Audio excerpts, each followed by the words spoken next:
Mickaël, on va commencer par vous. Le 12 novembre 2018, la métropole du Grand Paris a voté l'interdiction des vieux diesels d'avant 2001, ainsi que tous les véhicules immatriculés avant 97 à l'intérieur du périmètre de l'autoroute A86. Les conséquences de ces décisions peuvent être explosives. Pourquoi ?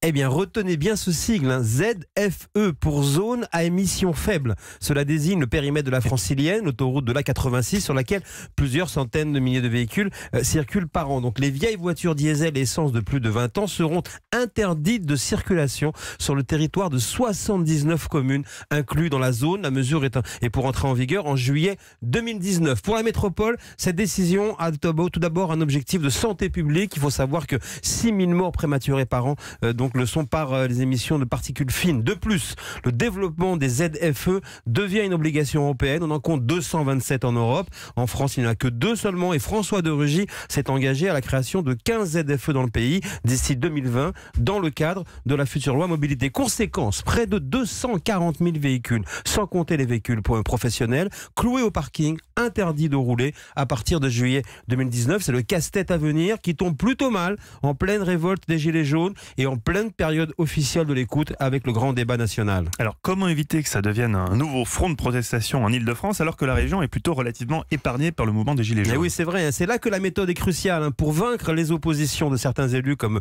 Jean-Didier Berger, le patron de toute la vallée sud d'Île-de-France. Eh bien, il n'y aura pas de verbalisation des véhicules interdits jusqu'en 2021, le temps d'installer un réseau de caméras. Pour Patrick Ollier, le président de la métropole du Grand Paris, 7 millions d'habitants quand même. L'enjeu est d'aider à la transition et au changement des voitures interdites par des primes à la casse. Problème, disent les élus opposants, l'enveloppe de l'État ne sera jamais suffisante et les élus dénoncent un agenda hâtif et ils dénoncent également un projet socialement, économiquement injuste puisque, on l'a dit, même les véhicules professionnels seront frappés d'interdiction de rouler. Alors, la ZFE pour zone à faible ou zone à fort enthousiasme à suivre, on verra. En tous les cas, voilà un nouvel exemple de l'impact permanent de la transition énergétique sur nos vies quotidiennes.